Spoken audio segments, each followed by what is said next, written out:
Very good morning. और बताइए आप सब कैसे हैं। आई होप कि आप सब अच्छे होंगे, स्वस्थ होंगे। आप सबका स्वागत है हमारे चैनल पर, आपके अपने ही चैनल पर। सुबह के 7:15 है। मैं शुरू हो जाती हूँ क्योंकि आज संडे है, तो संडे वाले दिन थोड़ा लेट ही होता है सारा काम। लेट इसलिए होता है, सब बेफिक्र होकर सोए रहते हैं।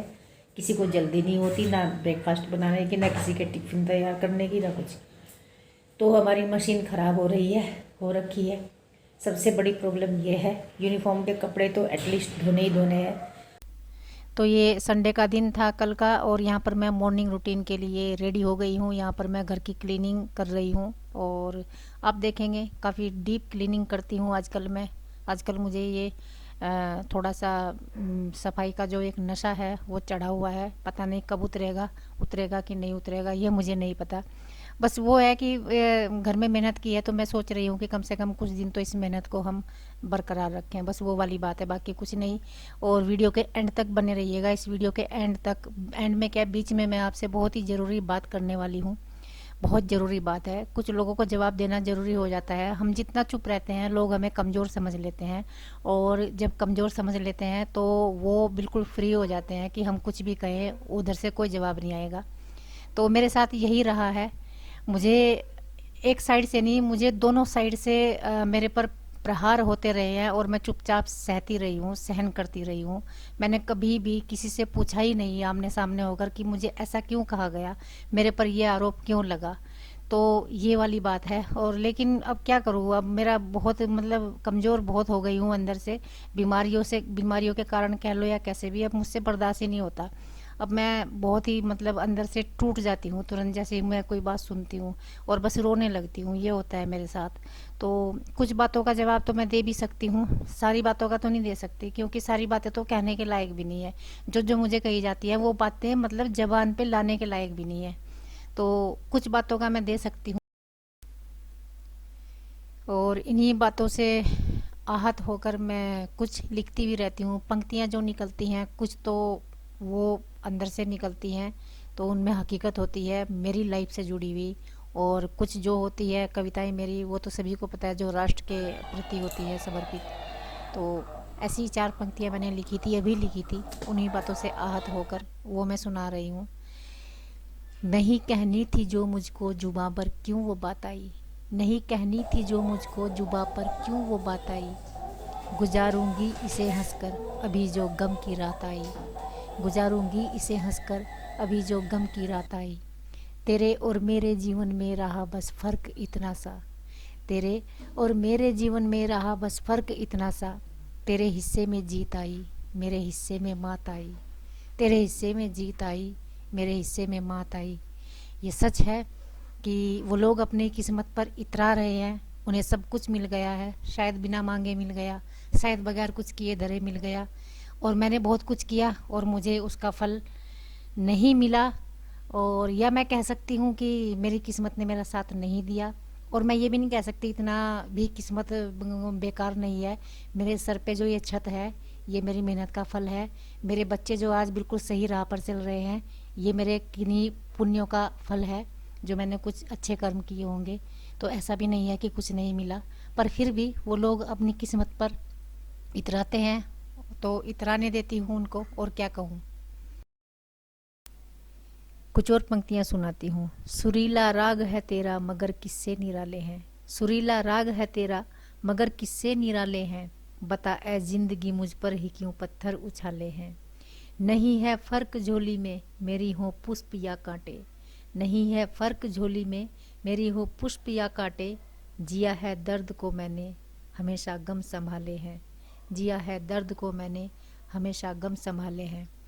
ये वो पंक्तियाँ हैं जो वास्तव में मुझसे लोग ज़बरदस्ती लिखवा देते हैं, जो मेरे अंदर से निकल आती हैं जब मुझे मेरे अपने दर्द देते हैं।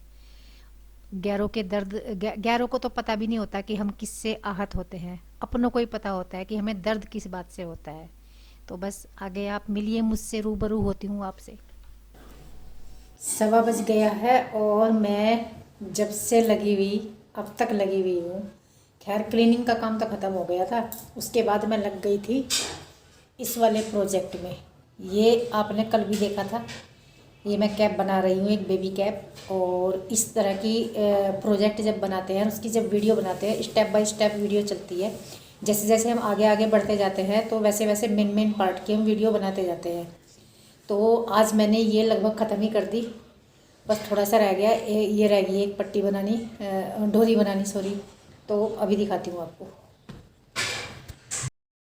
तो ये है जी मेरा एक्स्ट्रा काम, जो किसी को दिखाई नहीं देता, जिसे सिर्फ मैं जानती हूँ या मेरे परिवार वाले जानते हैं कि मैं कितनी मेहनत इस पे करती हूँ। 4 नीटिंग वाले चैनल हैं जिन पे मैं काम कर रही हूँ, और साथ में ये इस तरह के प्रोजेक्ट चलते रहते हैं। हालांकि हमारे घर में कोई बेबी नहीं है, फिर भी मैंने ये बनाया क्योंकि मुझे इसकी वीडियो डालनी थी।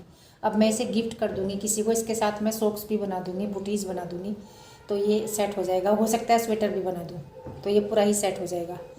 तो ऐसा ऐसा चलता रहता है। जैसे ही मुझे थोड़ा सा भी मतलब समय मिलता है, थोड़ी सी फुर्सत मिलती है, तो मैं अपना ये नीटिंग वाला काम लेके बैठ जाती हूँ। और इसकी वीडियो बनाने में और फिर वो एडिट करके उसको अपलोड करने में, वो सारी चीज़ करने में काफ़ी समय लगता है। खाली व्लॉगिंग का ही काम नहीं है, बहुत सारे काम है मुझे। और घर का आपने देखा ही है, फैमिली भी काफ़ी बड़ी है हमारी, सारा मैं ही करती हूँ। और कुछ लोग घर में बैठे बैठे खाली बैठे हैं, जो बिल्कुल उन्हें बातें बनाने में बिल्कुल शर्म नहीं आती, ज़रा सी भी लिहाज बिल्कुल नहीं रही। और कुछ तो हमारे परिवार में ऐसे हैं जिनको ये भी नहीं पता कि कविता कहते किसे हैं, कवि कौन होते हैं, और एक पढ़े लिखे बंदे के साथ क्या क्या चीज़ें होती हैं, कुछ नहीं पता। मतलब मैं मंचों पे जाती हूँ, मैं कविता पाठ करती हूँ, बड़े बड़े लोगों से मिलना जुलना होता है। और कितनी बार मंत्री वगैरह हमारे बराबर में बैठे रहते हैं, मैं कभी भी नेताओं के साथ सेल्फी नहीं लेती, कभी भी नहीं लेती, नहीं तो दिखाती मैं आपको, मुझे बिल्कुल अच्छे नहीं लगते। साहित्यकारों के साथ लेती हूँ। तो इतने बड़े बड़े लोगों से हमारा मिलना जुलना होता है, कभी घमंड वाली बात, मतलब किसी को एहसास तक नहीं होने देती मैं कि मतलब मेरी बाहर की इमेज क्या है, मेरी बाहर की दुनिया क्या है, सार्वजनिक लाइफ मेरी क्या है। और परिवार में लोग क्या करते हैं, कुछ लोग क्या करते हैं, बहुत बड़ी गायिका बनी घूमती है और क्या करके दिखा दिया। भाई मुझे गायिका बन के, मतलब वो कविता पाठ करने को सिंगिंग कहते हैं। तो मुझे ये जो मेरा कविता है, मेरा कविता लेखन है, ये कोई मुझे पेशा नहीं इसको बनाना था, प्रोफेशन नहीं मुझे इसे बनाना था। ये मेरे अंदर से आया और इसको लोगों ने पसंद किया, मुझे मंचों पे बुलाया, तो इतनी बात है। और एक साहित्यकार को जब सम्मान मिलता है, मान सम्मान मिलता है ना, जो मेरे इतने सारे मोमेंटो रखे हुए हैं, शॉल रखे हुए हैं, बहुत सारी चीज़ें रखी हुई हैं, वो है मेरी कमाई। ठीक है। अब इन लोगों को कौन समझाए, कौन बताए इन्हें कि इन चीज़ों की कीमत क्या होती है। तुम लोग सिर्फ घर में बैठ के बातें बना सकते हो, बाकी तुम्हें कुछ आता जाता तो है नहीं। वो वाली बात है कि मतलब किसी की इमेज से जब इतनी चिढ़ होने लगती है ना, इतनी चिढ़ होने लगती है कि इसे ये क्यों मिला, इसे वो क्यों मिला, इसका इतना मान सम्मान क्यों हुआ, जब इतनी चिढ़ होने लगती है, उसके जैसा बन तो सकते नहीं हो, जब उसके जैसा बन नहीं सकते तो फिर उसकी बातें बनानी शुरू कर देते हैं। तो ये कुछ हमारे हमारे परिवार के कुछ लोग करते हैं। तो चलिए जी, गिले शिकवे तो बहुत सारे हैं जो कभी दूर नहीं हो सकते, मुझे नहीं लगता कि कभी दूर होंगे। यहाँ पर मैं कढ़ी बनाने लगी हूँ, पकौड़ी बना रही हूँ, और काफ़ी दिन बाद हमारे यहाँ कढ़ी बन रही है। हमारे यहाँ एक रिवाज है, संडे को अक्सर कढ़ी बनती है, पर जब से मैं बीमार हुई हूँ तब से थोड़ा सा गैप दे दिया था।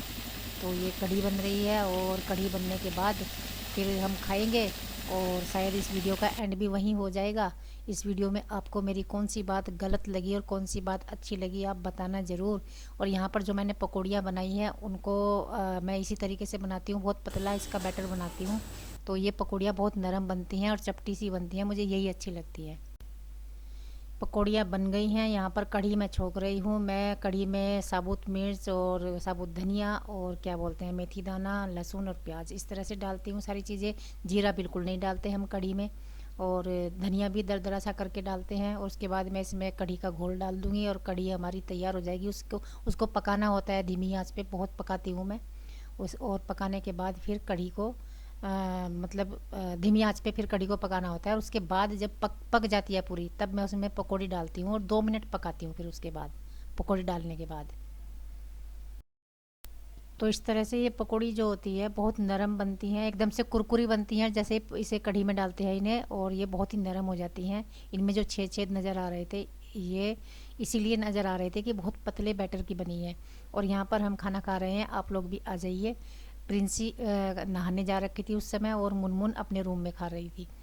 तो ये वीडियो आपको कैसी लगी ज़रूर बताना, और वीडियो में कौन सी बात अच्छी लगी ये भी बताना। फिर से पूछ रही हूँ मैं, वीडियो को लाइक कर देना और चैनल को सब्सक्राइब कर देना। कभी कभी गरीबों का साथ भी दे देना चाहिए, रिक्वेस्ट है आपसे, बस और कुछ नहीं।